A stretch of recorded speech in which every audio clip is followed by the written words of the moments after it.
Bismillahirrahmanirrahim. Assalamualaikum warahmatullahi wabarakatuh. Alhamdulillahirabbil alamin. Hamdan katsiran thayyiban barakan fi kama yuhibbu rabbuna wa yardah. Wa asyhadu an la ilaha illallah wahdahu la syarikalah wa asyhadu anna Muhammadan abduhu wa rasuluh. Allahumma shalli ala nabiyyina Muhammad wa ala alihi wa man tabi'ahum bi ihsanin ila yaumiddin. Allahumma inna nas'aluka ilman nafi'ah wa rizqan thayyiban wa amalan mutaqabbala. Para jamaah sekalian, Bapak Ibu-ibu yang mugi-mugi senantiasa dirahmati dan diberkahi oleh Allah Subhanahu wa taala. Kita bersyukur pada Allah atas nikmat dan karunia yang telah Allah anugerahkan kepada kita sekalian, sehingga di kesempatan malam hari ini kita berada dalam keadaan sehat walafiat, diberi umur panjang oleh Allah Subhanahu wa taala. Mugi-mugi majelis ini adalah majelis yang penuh berkah dan membawa kita senantiasa berada dalam kebaikan. Baik, kita pada kesempatan kali ini akan melanjutkan kembali pembahasan kitab Riyadhus Shalihin karya Imam Nawawi rahimahullah. Di kesempatan kali ini kita akan lihat kelanjutan hadis ke-7 atau hadis nomor 93 dari kitab Riyadhus Shalihin karya Imam Nawawi, yaitu dari Abu Hurairah radhiyallahu anhu bahwasanya Rasulullah SAW itu bersabda, badiru bil a'mal sab'an, bersegeralah melakukan amalan sab'an, yaitu dengan melihat 7 hal. Hal tanzuruna illa faqran munsian, apakah kalian tidak melihat kecuali nantinya dalam keadaan fakir yang nanti melupakan, auginan mutghiyan, atau nantinya dalam keadaan kaya yang melampaui batas, au maradun mufsidan, atau berada dalam keadaan sakit yang nanti membinasakan, au haraman munfidan, atau dalam keadaan tua yang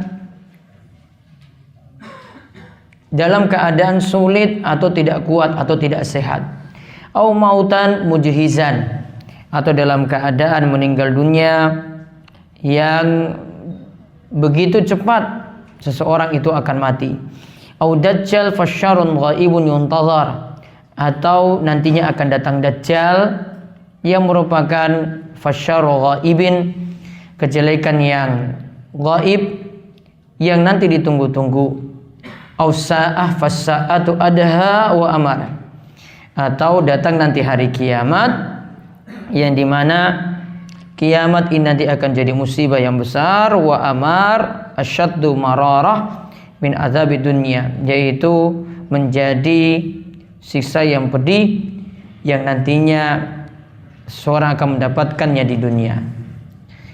Baik, di sini kita lihat Nabi SAW mengatakan seperti tadi, dan hadis ini dikatakan oleh Imam Nawawi rawahu Tirmidzi hadisun hasan. Hadis ini diriwayatkan oleh Imam Tirmidzi, hadisnya itu hasan. Namun diberikan catatan, hadis ini menurut penilaian dari Syekh Salim bin Aid Al-Hilali, hadisnya adalah hadis yang dhaif jiddan. Hadisnya yang sangat dhaif.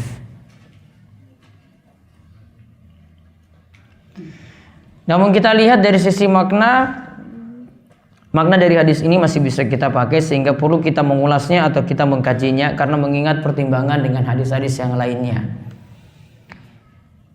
Kita lihat yang pertama di sini, segeralah beramal, diperintah untuk segera beramal. Berarti sama seperti hadis-hadis yang sebelumnya kita bahas. Yaitu yang pertama, jangan sampai seorang itu mendapatkan miskin yang nantinya dia itu akan lupa untuk beramal. Di terjemahan diartikan apa? Coba dibacakan terjemahannya, Pak Nur. Jenengan Pak, baca artinya biar saya cocokkan. Dari Abu Hurairah radhiyallahu anhu, bahwa Rasulullah Muhammad SAW bersabda, bersegeralah kalian melakukan amalan-amalan sebelum datangnya 7 perkara. Apakah kalian mesti menantikan kemiskinan yang dapat melupakan kekayaan yang menyebabkan kesombongan, sakit yang dapat merusak, usia tua yang melemahkan, kematian yang menyudahi segala-galanya, atau menunggu-nunggu datangnya Dajjal, padahal ia adalah seburuk-buruk makhluk gaib yang ditunggu, atau menunggu datangnya hari kiamat, padahal hari kiamat itu adalah sesuatu yang amat dahsyat dan menakutkan. Hadis riwayat At-Tirmidzi 2006, dan ia mengatakan hadis ini hasan. Namun Al-Albani mendaifkannya. Tadi ada penilaian dari Ustaz Salim, di sini katakan dhaif jiddan. Kemudian Syekh Al-Albani juga mengatakan hadisnya itu adalah hadis yang lemah. Namun tadi saya katakan makna dari hadis ini benar, sehingga kita perlu melihat ulasannya. Lihat, diperintahkan segera beramal sebelum datang 7 hal. Yang pertama, sebelum miskin yang melupakan. Sebelum miskin yang melupakan. Kemudian yang kedua, ghinan mutghiyan. Sebelum datang kaya yang membuat orang itu jadi sombong. Yang tiga, segeralah beramal sebelum datang sakit yang merusak. Sebelum datang sakit yang merusak. Kemudian yang keempat, segeralah beramal sebelum datang waktu tua yang melemahkan.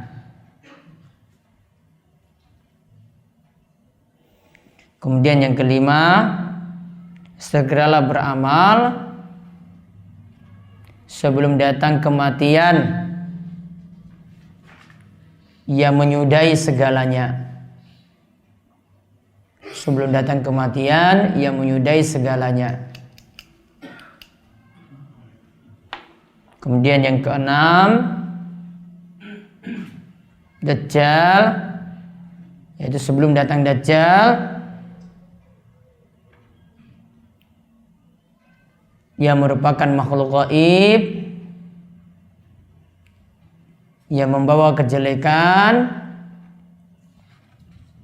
yang ditunggu. Kemudian yang ketujuh, segeralah beramal sebelum datang kiamat.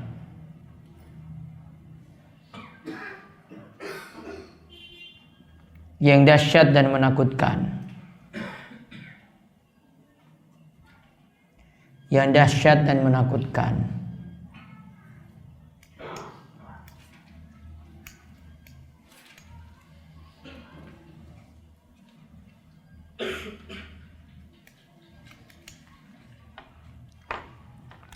Maka 7 hal tadi ini jadi sebab-sebab nantinya seorang itu akan sulit untuk beramal.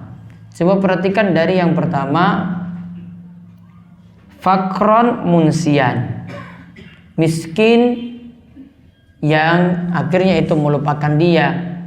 Ya, seorang itu akhirnya jadi lupa untuk beribadah.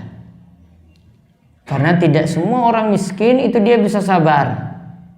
Ada orang-orang yang miskin diberikan cobaan, karena beratnya cobaan dia tidak dibekali juga dengan iman, akhirnya tidak kuat menahan kemiskinannya tadi, sulit untuk bersabar, banyak mengeluh, kemudian akhirnya menempuh jalan yang tidak halal, yang tidak diberkahi, kemudian menerjang lagi yang haram, pokoknya menempuh segala cara, yang penting mendapatkan hasil atau mendapatkan gaji atau mendapatkan penghasilan atau untuk mempertahankan hidup. Ada yang menjual dirinya, ada yang dengan menjual sesuatu yang Allah murkai atau sesuatu yang Allah itu haramkan. Jadi ada keadaan yang miskin yang membuat orang itu sulit untuk beribadah. Kemudian ada yang kedua lagi di sini, ginan mutghiyan. Ini berlawanan, yaitu keadaan kaya yang membuat orang itu melampaui batas. Nah, inilah yang disebut kemiskinan dan kaya yang membawa fitnah. Kemiskinan dan kekayaan yang membawa fitnah.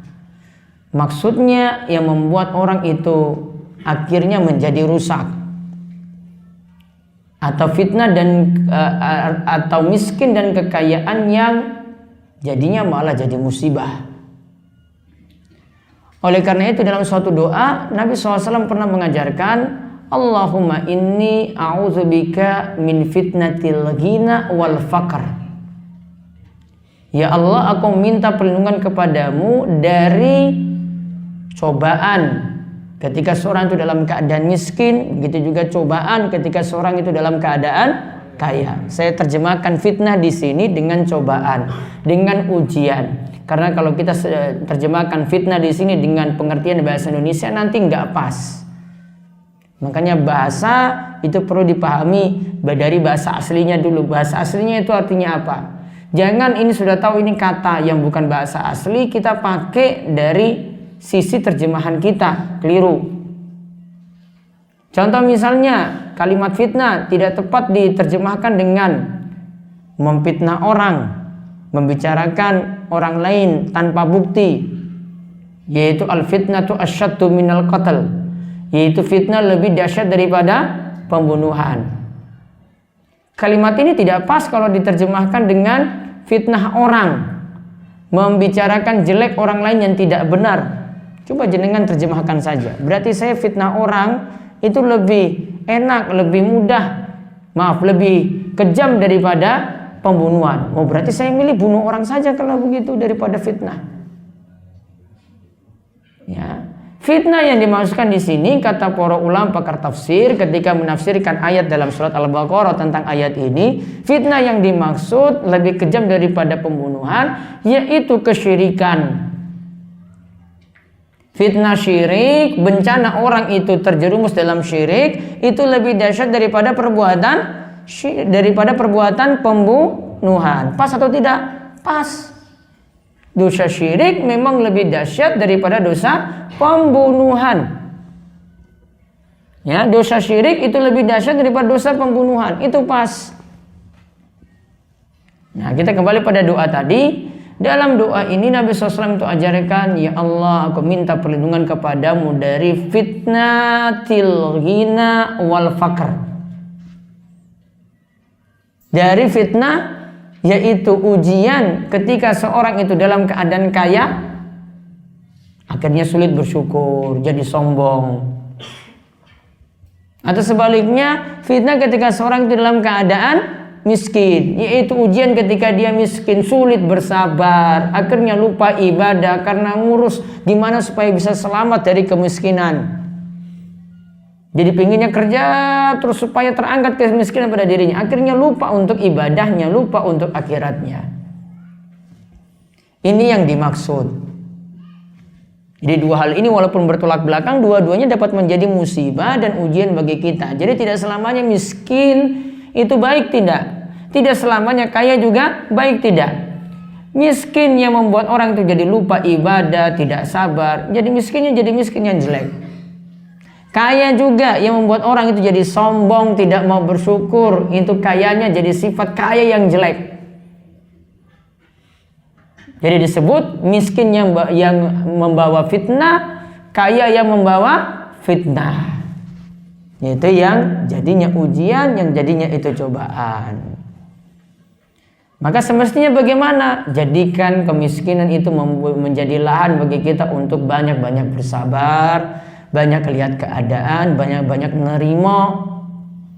Kaya juga demikian, jadikan kaya itu ladang untuk beramal, punya bisnis yang sukses, punya jabatan yang bagus, gunakan itu untuk bersyukur. Kalau punya rezeki yang banyak, gunakan untuk banyak-banyak sedekah. Gunakan harta yang ada untuk jalan-jalan kebaikan. Itu baru manfaat. Nah tadi kaitannya dengan bersegera dalam beramal, jangan sampai kita itu jatuh miskin akhirnya sulit beramal. Jangan sampai kita juga jadi kaya akhirnya jadi orang sombong cuma mau mengurus harta saja. Mikir mobilnya, mikir motornya, mikir rumahnya, gimana pengen nambah lagi, akhirnya lupa untuk ibadah. Maka jangan sampai keadaannya masuk dua keadaan ini. Miskin yang melupakan dari ibadah, kaya yang membuat orang jadi sombong. Terus yang ketiga, maradhan mufsidan, sakit yang merusak.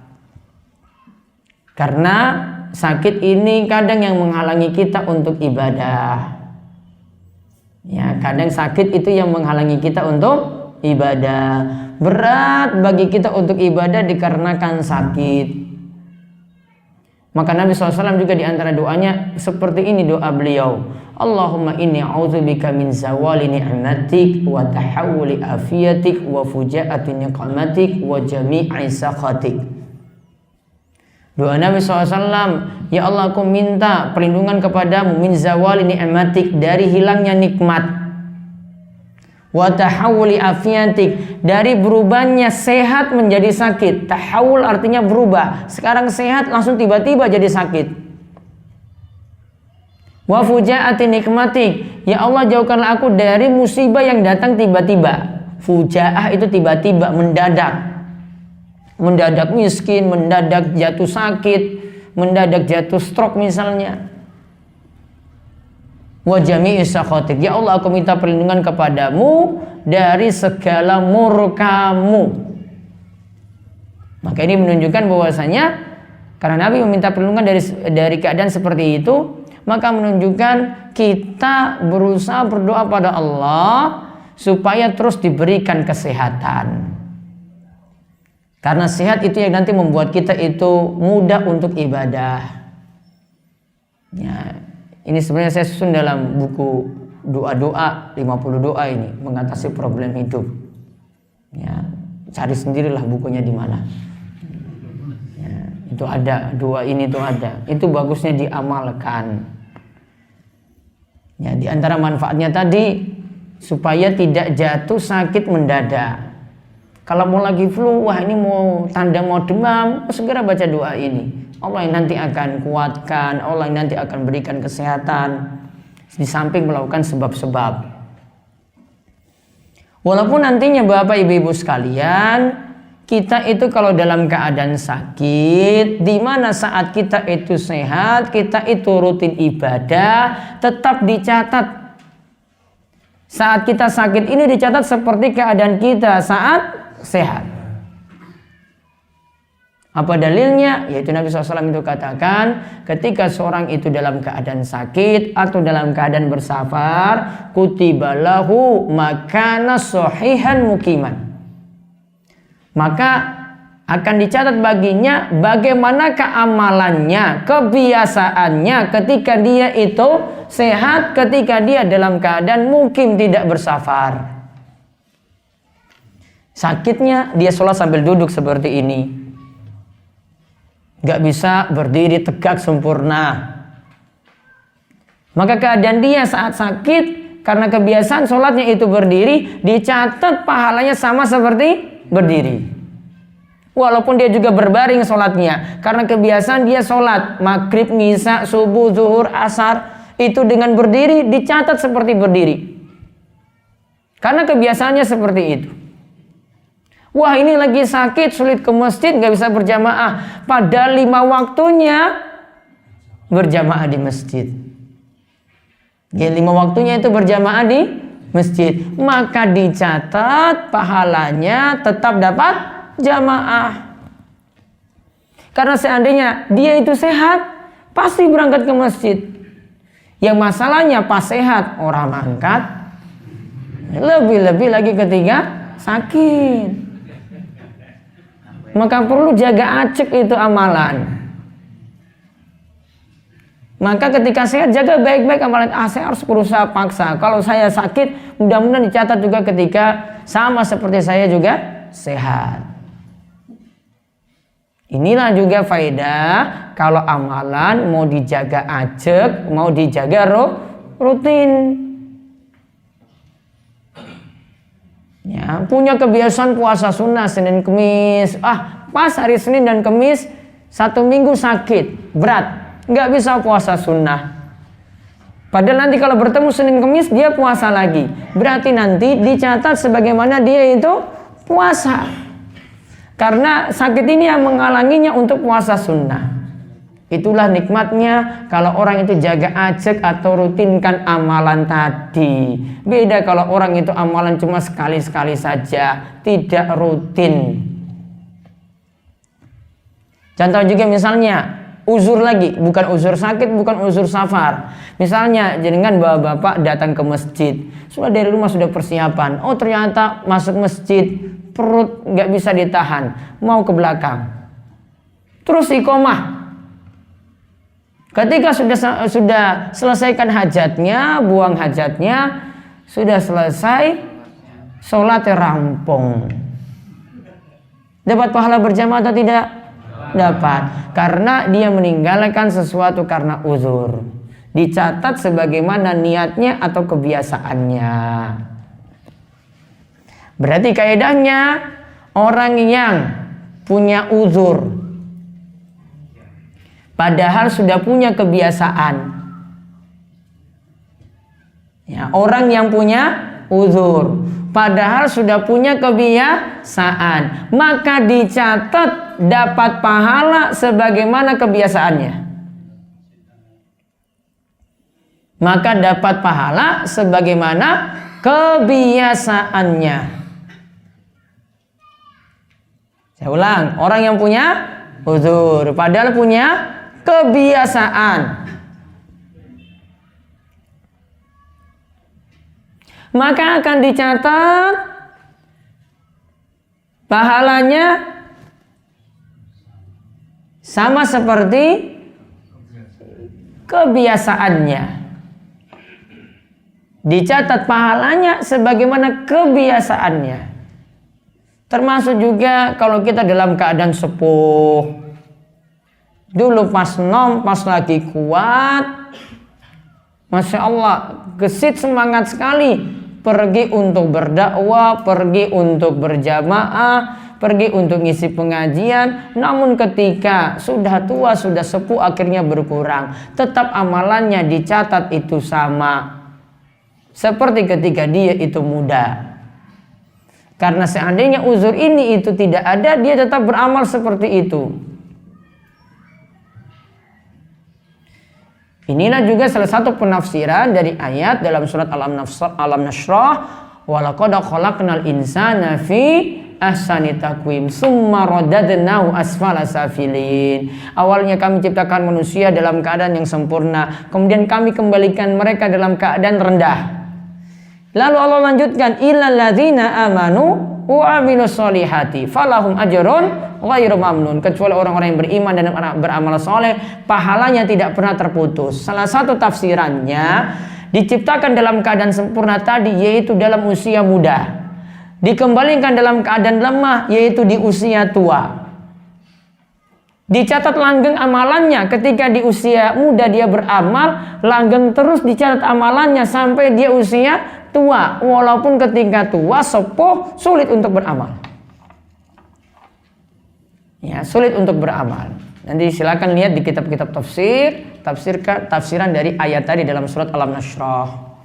Cek di tafsir Ibnu Katsir. At-Tin, maaf, di surat At-Tin. Ya, cek nanti di tafsir Ibnu Katsir, bukan Alam Nashrah, di surat At-Tin.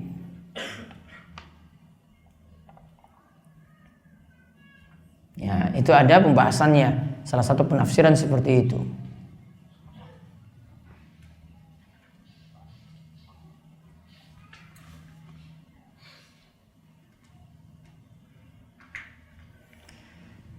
Namun bukan berarti kalau kita itu sakit tidak boleh melakukan sebab untuk penyakit itu disembuhkan. Ya, boleh melakukan sebab supaya penyakit itu sembuh. Datang periksa ke dokter. Berarti kita sudah tertimpa dulu sakit baru kita itu berobat. Termasuk juga kita melakukan usaha supaya mencegah penyakit itu datang. Seperti kebiasaan Nabi SAW, seperti sabda Nabi SAW ketika beliau menceritakan khasiat salah satu kurma yang disebut dengan kurma ajwa. Namun tentang spesies kurma ini di zaman ini, sebagian atau pakar kurma itu mengatakan bahwasanya kurma ajwa itu sama seperti kurma yang lainnya. Nggak mesti yang mereknya itu ajwa. Nah, kata Nabi SAW, siapa yang di pagi hari menyantap 7 butir kurma ajwa, maka dia akan selamat dari racun dan sihir. Padahal racun dan sihir itu belum masuk. Namun sudah disuruh lakukan sebab dulu apa? Nyantap kurma ajwa. Berapa butir? 7.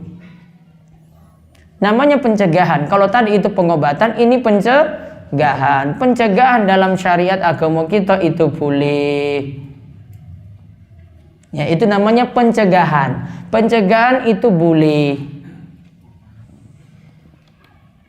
Sehingga bentuk pencegahan yang lainnya seperti itu. Misalnya anak-anak dicegah dari virus-virus berbahaya, itu juga dibolehkan. Walaupun anak tersebut belum kena virus. Ya, walaupun anak tersebut belum kena virus. Dalilnya ada tadi.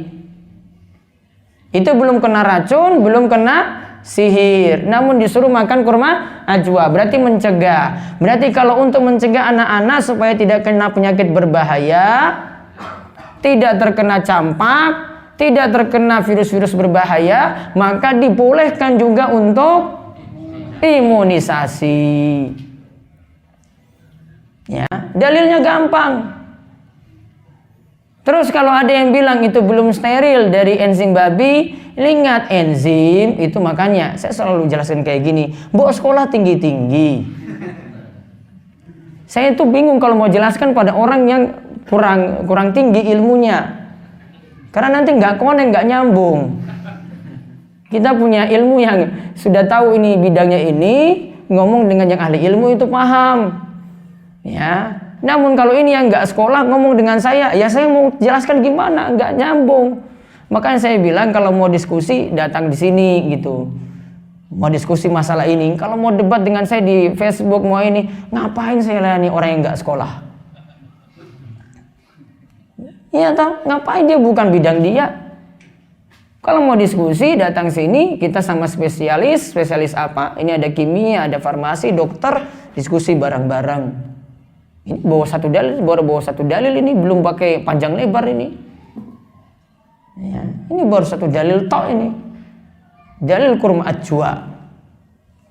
Enzim itu Bapak Ibu-ibu, itu kalau dalam ilmu kimia itu namanya katalisator. Tujuannya untuk mempercepat reaksi, biar vaksinasinya itu jadi.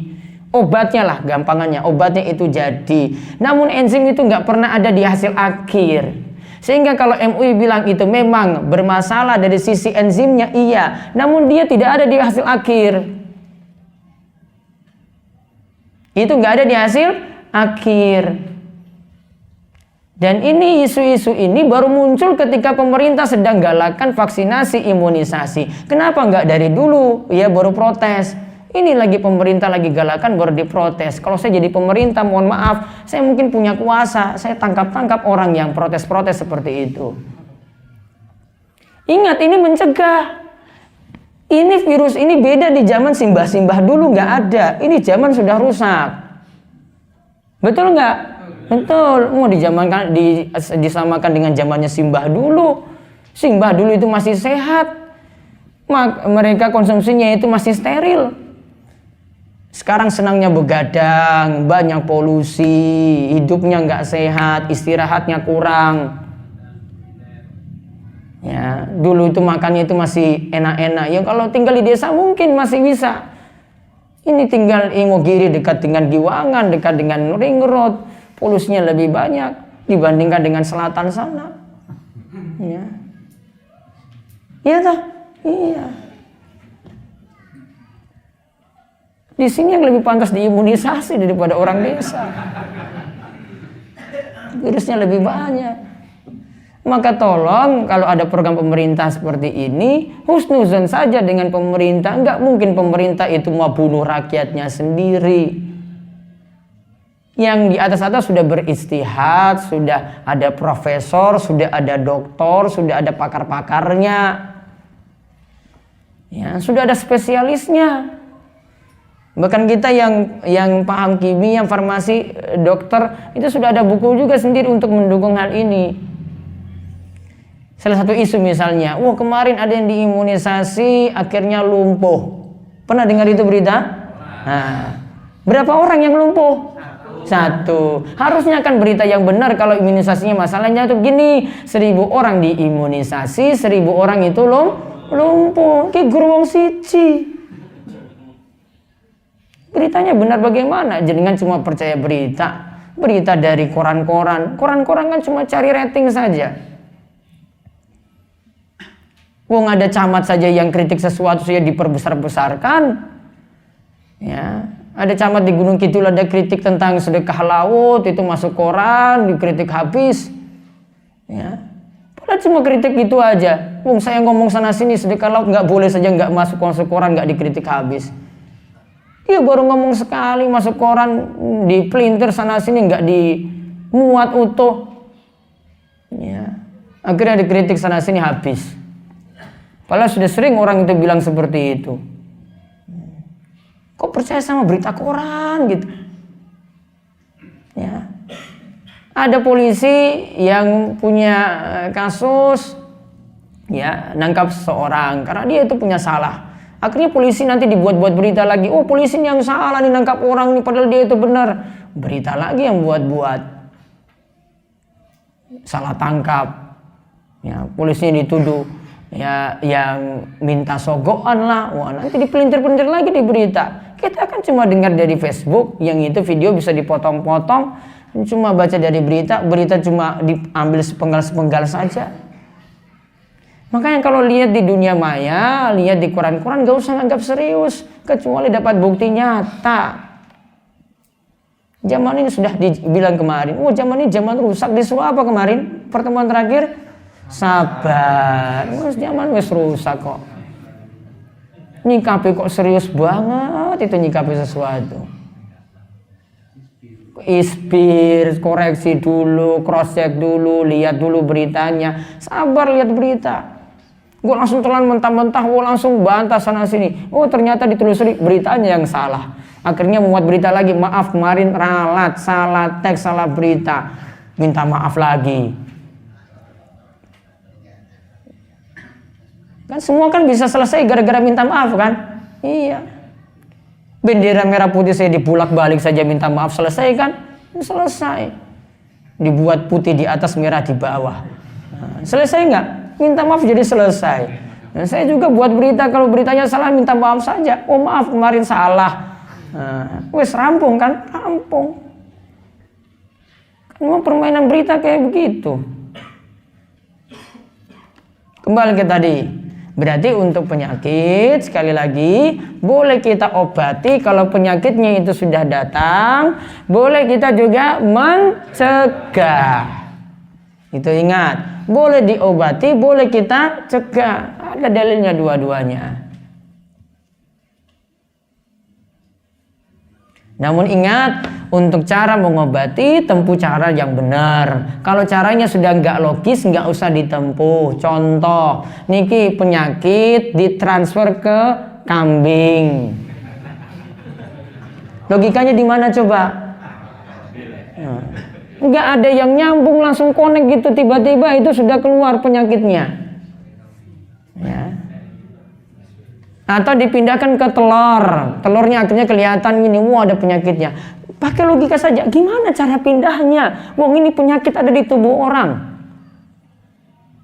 Terus kalau misalnya saya ingin pelajari ilmu tadi, itu caranya bagaimana? Kedokteran itu belajar 4 tahun, itu baru pelajari teorinya, belum kerja prakteknya lagi. Itu ada sekolahnya nggak pelajari kayak gitu? Nggak ada sekolahnya kan? Berarti masalah.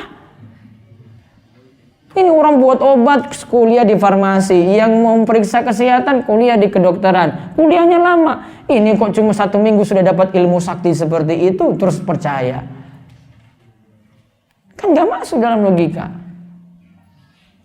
Jadi lihat, logis nggak itu cara pengobatannya. Jangan asal milih-milih. Yang penting sembuh. Ingat, nggak mesti kita itu tempuh segala sesuatu yang penting sembuh. Lihat caranya. Siapa tahu kita akhirnya tempuh cara syirik yang itu mendatangkan kesembuhan, malah jadi istidraj. Saya sudah pernah terangkan istidraj nggih? Apa istidraj? Diberi nikmat namun malah berbuat maksiat. Malah jadi istidraj, diberikan kesembuhan. Padahal dia sembuh gara-gara minta dikubur. Padahal dia sembuh nempuh pengobatan alternatif yang syirik. Kan bisa seperti itu. Jadinya istidraj. Maka lihat cara pengobatannya seperti apa. Lihat yang ini logis enggak? Ya, kalau sudah enggak masuk di logika itu tanda tanya ini apa? Kecuali dengan cara-cara misalnya ruqyah, itu sudah ada dalilnya. Namun lihat bacaannya itu bagaimana? Bacaannya jelas. Enggak cukup mulutnya itu qomat kamit. Enggak jelas iki apa macane ya. Al-Ikhlas bukan, Al-Falaq bukan, Al-Qur'an bukan. Ya, siapa tahu yang dia keluarkan itu adalah nama-nama jin, nama-nama setan. Kita enggak paham. Ya, karena bacanya cuma yang penting cepat gitu. Wis rampung. Bukan Al-Ikhlas, bukan Al-Falaq, bukan Anas, bukan ayat kursi, bukan Al-Fatihah, bukan Al-Qur'an.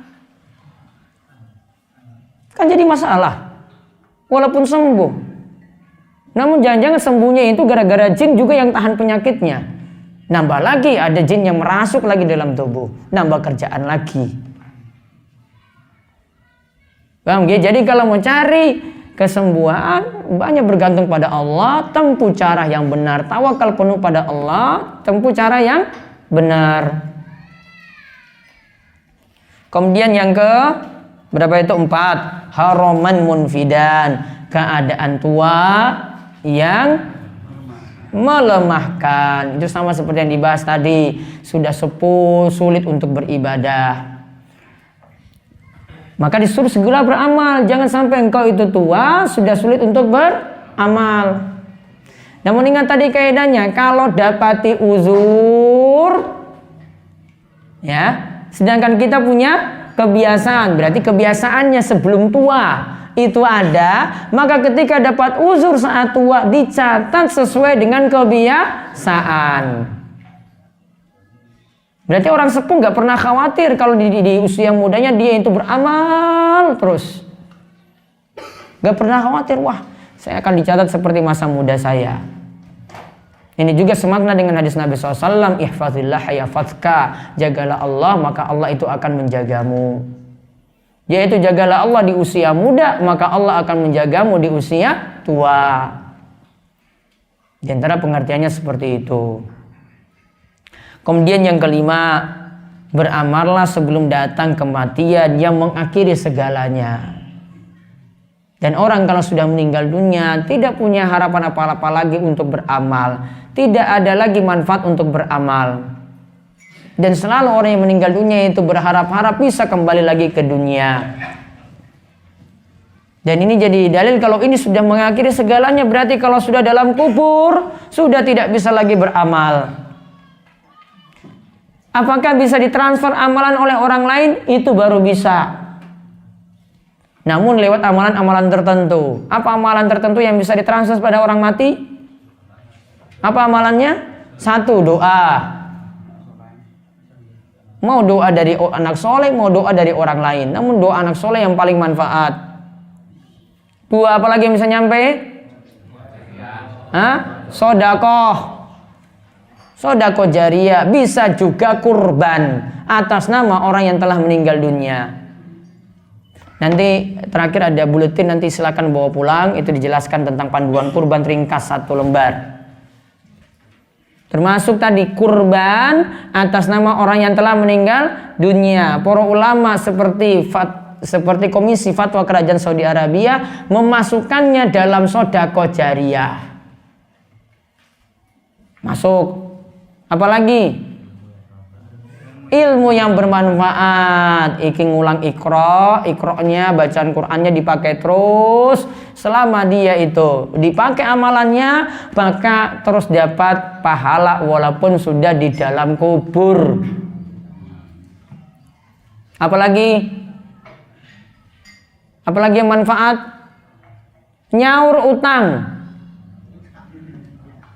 Ya, kalau punya utang, simbah atau orang tua punya utang, anak-anaknya lunasi, ini ditransfer, artinya dianggap kebaikannya tadi sudah dikerjakan.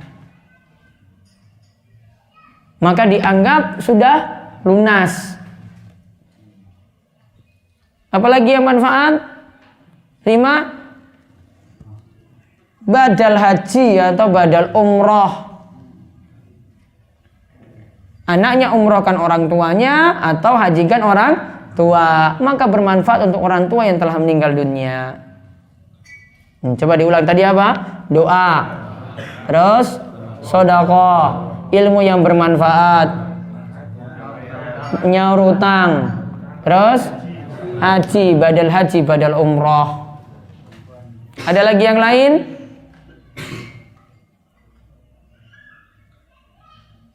Wakaf nanti masuk sedekah jariyah. Ya, misalnya anak nanti wakafkan harta ini atas nama orang tua. Menyambung silaturahim dengan kerabat orang tua masuk. Menyambung silaturahim atau hubungan dengan kerabat atau teman dekat dari orang tua masuk di dalamnya. Orang tua, ya kita dianggap berbakti pada orang tua. Ya, seperti itu. Nah, kemudian yang ke-6, Dajjal. Yang nanti akan muncul di akhir zaman. Dajjal yang kalau kita bahas, Dajjal ini Dajjal tenanan. Yaitu yang dimaksud nanti makhluk yang akan muncul nanti sebelum datang hari kiamat besar. Ya, yaitu makhluk yang merupakan keturunan Adam juga. Namun mengaku sebagai Tuhan dan punya pengikut yang banyak. Matanya buta sebelah, sehingga kalau dia ngaku sebagai Tuhan, lihat dari bentuk fisiknya saja sudah menunjukkan itu bukan Tuhan. Karena matanya buta sebelah, dan tidak mungkin Tuhan itu buta sebelah. Tuhan pasti selalu sesuatu yang sempurna. Nah, Dajjal ini yang biasanya kita minta perlindungan pada Allah dalam tahiyat akhir. Allahumma inni a'udzubika min azabi jahannam wa min azabil qabri wa min fitnatil mahya wal mamat wa min syarri fitnatil masihid dajjal. Kenapa minta perlindungan dari Dajjal? Fitnahnya besar, godaannya besar nanti di akhir zaman. Karena kita sendiri tidak bisa dijamin kita bisa selamat dari fitnah Dajjal atau tidak. Karena Dajjal tadi ngaku sebagai Tuhan, dia bisa hidupkan yang mati, bisa dihidupkan, yang hidup bisa dimatikan, bisa turunkan hujan. Dan menyebar ke seluruh muka bumi. Kecuali apa? Mekah dan Madinah. Berarti dia akan cari pengikut juga di Imogiri nanti dilewati. Cari mana yang mau jadi pengikut Dajjal. Yang tidak punya iman yang kuat jadi pengikut Dajjal. Yang tidak punya tauhid yang kuat jadi pengikut Dajjal. Ya, akhir zaman seperti itu. Dan orang sudah sulit beramal saat itu. Maka diperintahkan segeralah beramal sebelum datang Dajjal. Dajjal itu diamnya cuma 40 hari. Namun satu harinya rasanya setahun. Satu harinya lagi sebulan. Satu harinya lagi seminggu. Satu harinya lagi seperti hari-hari biasa. Satu harinya itu rasanya setahun. Makanya ketika para sahabat dengar Nabi SAW berbicara seperti itu, para sahabat tanya, wahai Rasulullah, terus kami itu sholatnya bagaimana kalau Dajjal satu harinya itu serasa setahun? Maka Rasul katakan, sholatlah seperti waktu-waktumu biasa. Ya, sholatlah seperti waktu-waktumu biasanya. Oh, jam 12 zuhur, oh jam 3 itu asar, seperti biasa.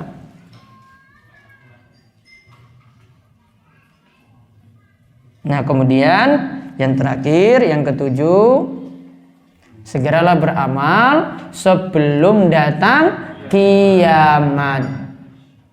Adha wa amar. Kiamat itu yang a'zamu baliyah, yang sangat dahsyat cobaannya nanti. Amar itu artinya asyaddu mirara min azabid dunya, sangat menakutkan daripada siksa-siksa dunia yang ada. Ya, maka diperintahkan sebelum waktu-waktu yang 7 tadi ada, kita itu segera untuk beramal, tidak nunda-nunda. Keadaan kita sekarang nggak nunggu miskin dulu baru mau sabar. Keadaan kita sekarang nggak nunggu kaya dulu baru mau berinfak. Keadaan kita sekarang nggak tunggu sakit dulu baru mau sadar. Keadaan kita sekarang nggak tunggu tua dulu baru mau sholat. Keadaan kita sekarang nggak tunggu mati dulu, akhirnya nanti jadi menyesal. Atau tunggu sampai datangnya Dajjal, atau bahkan sampai datangnya kiamat. Maka dalil ini sangat jelas menunjukkan segeralah kita itu beramal, tidak menunda-nunda.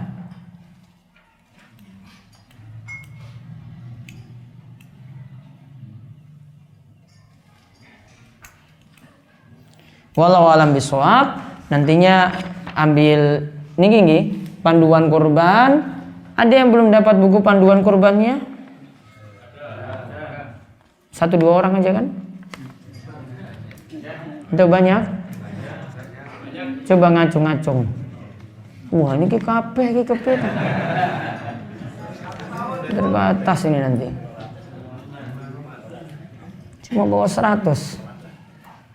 Yang sudah nggak boleh ambil lagi. Nggak boleh bawakan teman. Cuma untuk mikir diri sendiri.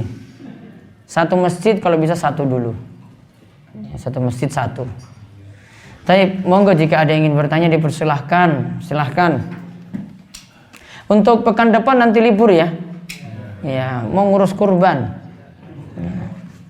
Kan Jumat atau Kamis nanti sudah Arafah. Tanggal 1 September kan sudah Idul Adha. Berarti Kamisnya puasa Arafah. Kemudian besok maghrib itu sudah masuk tanggal 1. Besok tanggal 1 bulan besar, 1 Zulhijjah, Selasa maghrib, malam Rebu, itu sudah masuk tanggal 1. Diingatkan bagi yang berkurban, terakhir motong rambut kuku itu besok, sebelum waktu maghrib. Sekarang bersih-bersih. Ya, rambutnya panjang segera potong 1 cm biar nggak gerah nanti. Yang kuku panjang dipotong. Ya, selama 10 hari itu nggak potong rambut, nggak potong kuku. Sebagian ulama katakan haram dipotong, sebagian ulama katakan makruh tanzih. Baiknya tidak dilakukan. Tujuannya apa? Mugi-mugi kalau itu ditahan, itu seperti nanti kita akan dilepaskan dari dosa-dosa sebagaimana tadi rambut-rambut dan kuku yang nanti kita potong setelah kita itu berkurban. Juga ada keyakinannya dikarenakan ibadah kurban itu sebagiannya mirip dengan ibadah haji. Karena haji itu ada ihram yang dimana nantinya ketika orang itu sudah tahallul nanti menyembelih hadyu, menyembelih hewan juga. Dan ketika ihram tadi tidak boleh potong rambut, tidak boleh potong kuku. Dimisalkan seperti itu. Nah, nanti dianjurkan lagi Bapak Ibu-ibu sejak tanggal 1 Zulhijjah itu perbanyak amal soleh. Amal soleh yang paling bagus puasa sunnah. Boleh puasa dari besok Rabu sampai tanggal 9 besok, yaitu sampai hari Kamis depannya, 9 hari. Boleh juga, yang penting puasanya cuma tanggal 9 saja. Atau nambah lagi 1 atau 2 hari, harinya bebas mau pilih yang mana. Mungkin pilih hari Senin atau Kamisnya kita dapat. Jadi 3 hari ditambah dengan puasa Arafah. Namun kalau mampu mau 1 sampai 9 boleh. Juga dianjurkan dari tanggal 1 sampai 10 dan sampai 13 bahkan dianjurkan perbanyak takbir. Karena kebiasaan para salaf, para ulama sejak masuk awal Zulhijjah sudah perbanyak takbir. Nanti yang habis sholat 5 waktu perbanyak takbirnya itu ketika tanggal 9 di waktu subuh sampai tanggal 13 di waktu asar. Bar sholat 5 waktu diperintahkan untuk takbir. Ya, namun rampungkan zikir dulu seperti biasa, setelah itu bertakbir. Mau sendiri-sendiri lebih bagus. Wallahu alam bisawab. Ya, nanti yang panduan kurban ini kertas, nanti bisa diambil. Itu ringkasannya saking buku panduan kurban. Tapi monggo jika ada yang ingin bertanya. Ya. Larangan memotong kuku tadi. Apabila yang membeli hewan kurban itu istri, tapi biasanya sahibul itu disebutkan Nama suami. Yang beli hewan kurban itu istri. Yang punya uang siapa? Istri. Ya berarti istri yang tidak boleh potong rambut, tidak boleh potong kuku. Suami tidak termasuk. Namun kalau itu uangnya suami, berarti suami tidak boleh potong rambut, tidak boleh potong kuku. Istri tidak termasuk, anak-anak tidak termasuk.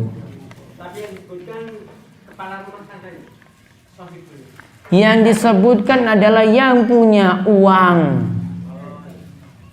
Yang punya uang.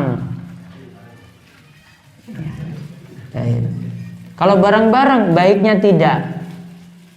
Karena untuk kambing cuma urunan 1 orang. Tidak digabungkan suami istri. Urunan 1 orang. Entah suami saja atau entah istri saja. Kalau mau suami istri baiknya jadi 2 ekor. Ada lagi ya. Bagaimana misal ada seorang itu puasa Daud kemudian bertepatan dengan hari Idul Adha, apakah puasa Daud itu tetap dilanjutkan atau... Ada orang puasa Daud bertepatan dengan Idul Adha. Idul Adha, hari tasyrik, Idul Fitri, totalnya 5 hari tidak boleh puasa sunnah. Walaupun puasa Daud sekalipun. Kapan puasa Daudnya? Habis hari tasyrik. Dilanjut lagi nanti setelah hari tasyrik. Ya, jadi 5 hari terlarang untuk puasa. Idul Fitri, Idul Adha, hari tasyrik yang 3 hari. Totalnya 5 hari. 5 hari tidak boleh puasa sunnah. Walaupun puasa Daud. Walaupun puasa Senin Kemis. Tidak boleh. Baik.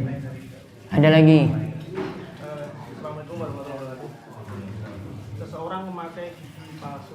Seorang pakai gigi palsu lalu meninggal dunia.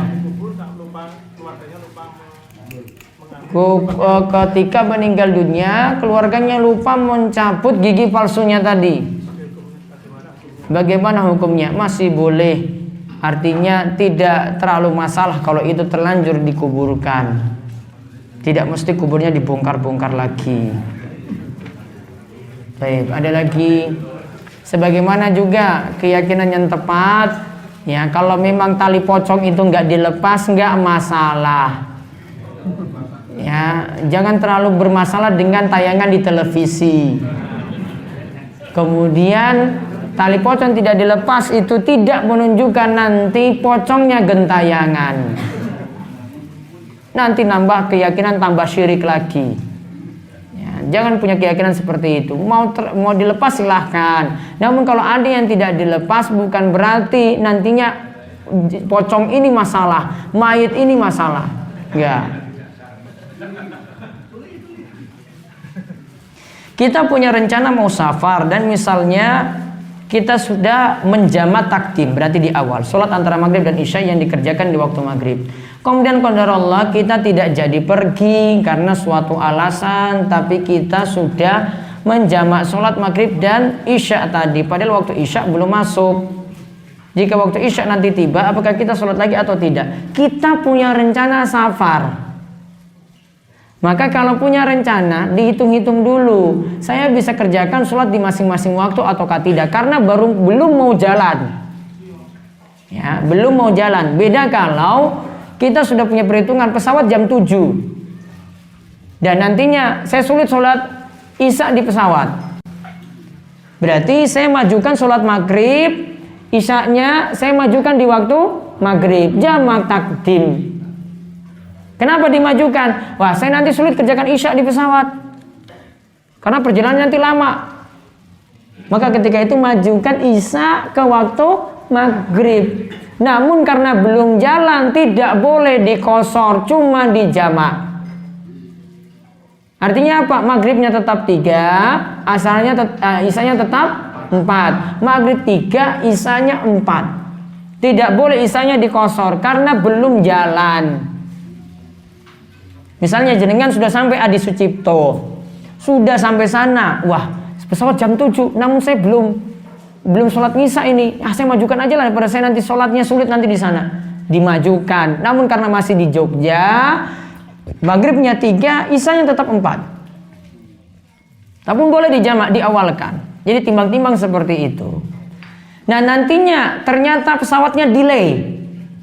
Ya, sudah tadi bilang jam 7, akhirnya delaynya jam 9. Ya sudah terlanjur, gimana lagi? Ya, masuknya waktu isya tidak mesti kita mengulangi sholat isya lagi. Ya. Ada lagi yang langsung? Untuk yang motong korban hari Jumat, untuk sholat Jumatnya nanti. Untuk yang motong kurban hari Jumat, sholat Jumatnya pripun? Gitu. Apa nggak usah sholat Jumat? Begitu maksudnya. Taib. Untuk sholat Jumat yang bertepatan juga dengan sholat Id yang jatuh pada hari Jumat, maka ada pilihan. 1, kita sholat Id, maka sholat Jumatnya boleh ditinggalkan.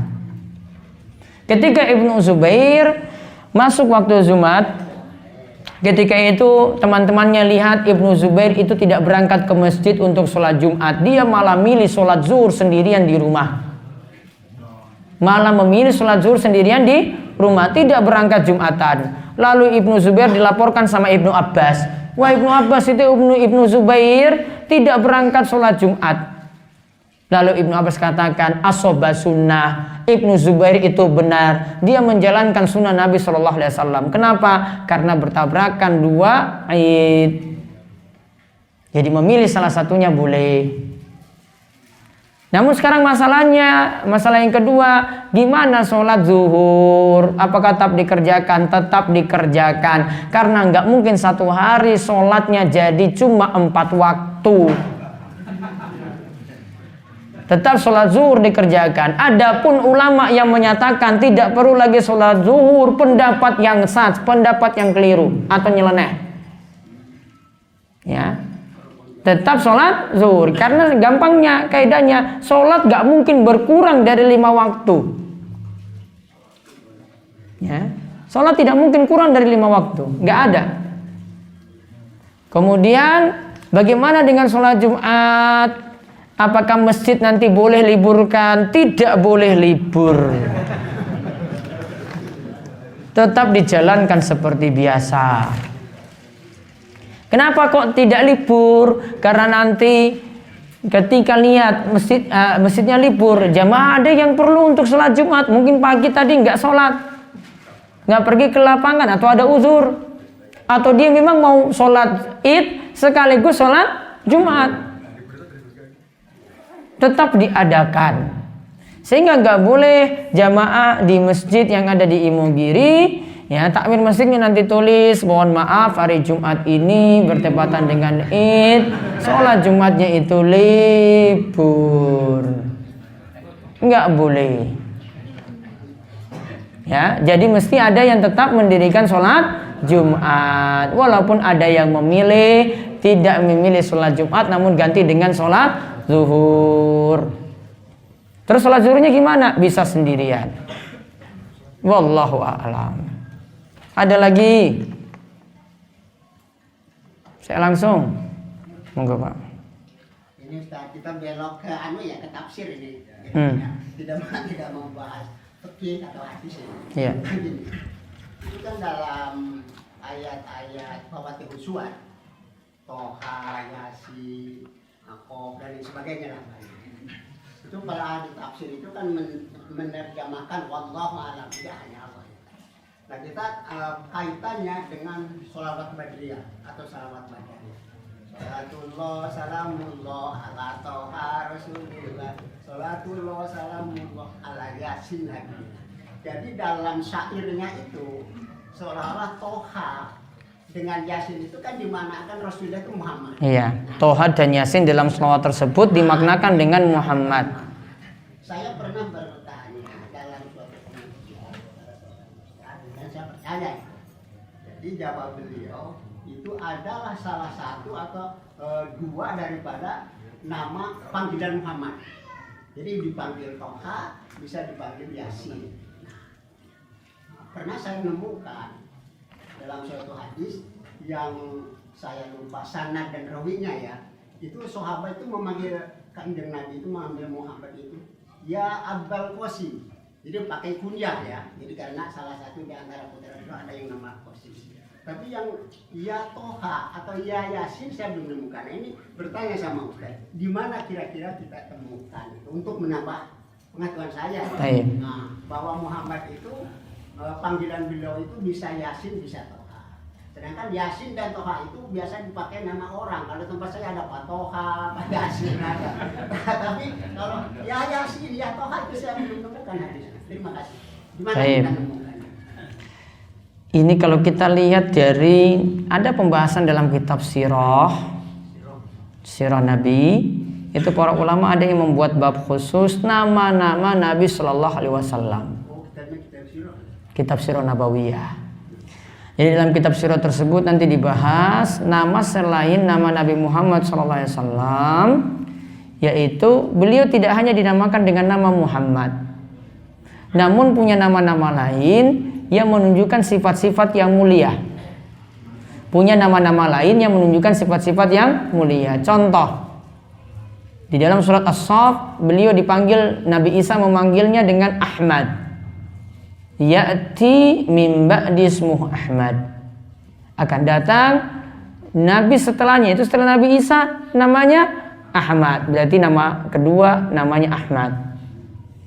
Ada lagi dinamakan, disebutkan dalam hadis yang lainnya Al-Mahi, yaitu Nabi SAW disebut Al-Mahi karena menghapus ajaran sebelumnya.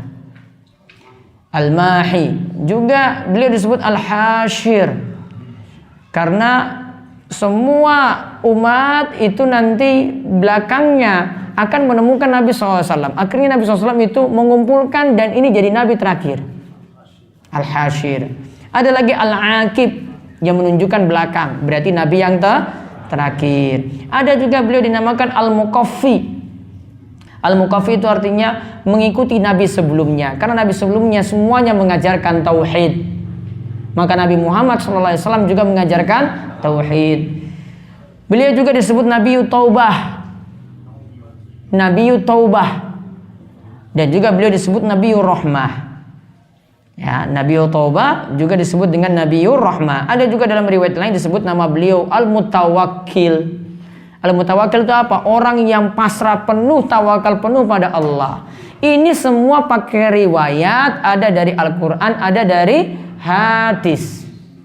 Sedangkan nama Toha, nama Yasin, seperti yang tadi jenengan sebutkan Pak, ya, seperti yang kata para ulama tadi, wallahu a'lam, kami tidak tahu tafsirannya. Berarti sesuatu yang tidak punya makna. Dari situ saja sudah menunjukkan bahwasanya ini tidak pas dijadikan sebagai nama Nabi SAW, dan tidak ada riwayat yang menyebutkan Nabi Muhammad SAW punya panggilan Toha, punya panggilan Yasin. Terus yang di salawat badriyah, Wallahu a'lam salawatnya dari mana?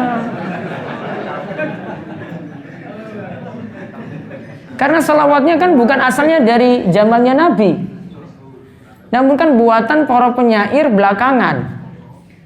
Seandainya itu ada dari salawatnya dari para sahabat atau Nabi SAW itu buat, pasti itu Nabi SAW setuju. Namun itu kan datang dari penyair-penyair yang datang sesudah Nabi SAW, jauh dari masa Nabi. Nah itulah tanda tanya. Kok bisa muncul Toha jadi nama Nabi, Yasin jadi nama Nabi? Saya nggak protes nama yang pakai nama Toha atau nama Yasin, bukan. Yang di sini perlu tanda tanya. Kenapa dijadikan nama Nabi dengan nama Toha atau Yasin? Sedangkan tadi yang saya sebutkan semuanya pakai riwayat. Sekarang mana riwayatnya? Karena ingat nama-nama tadi yang disebutkan, Mutawakkil, Al-Hashir, Al-Aqib, Al-Mahi, Ahmad, Muhammad, semuanya itu punya makna. Nabi SAW disifati atau dinamakan dengan nama yang lainnya punya sifat-sifat. Berarti semakin menunjukkan mulianya Nabi SAW. Sedangkan kalau Nabi SAW dinamakan dengan sesuatu kata yang tidak punya arti, seolah itu tidak menunjukkan sifat yang mulia bagi Nabi. Paham ya? Ya. Jadi itu sebagai jawabannya. Nanti bisa lihat di kitab-kitab sirah Nabi, sejarah Nabi, itu disebutkan itu nama-nama itu. Ya, kitab sirah Nabi ada sirah Ibnu Hisham, ada Ibnu Katsir, ada Sofiyur Rahman Al-Mubarakfuri, sebutkan nama-nama tersebut. Ada mereka bahas sendiri, ini nama-nama Nabi SAW. Selain mereka sebutkan kisah-kisahnya, ada juga pembahasan seperti itu. Jadi yang dalam Al-Quran itu tidak ada yang hitop untuk Nabi Muhammad. Tidak. Tidak. Pernah saya membaca Yasin bareng-bareng ya, itu dalam satu acara. Itu ada orang jejer, lututnya itu malah kena saya. Jadi dalam Yasin itu, Yasin Sallallahu Alaihi Wasallam. Yasin Sallallahu Alaihi Wasallam. Harus buktikan dengan dalil. Ya, kita tutup.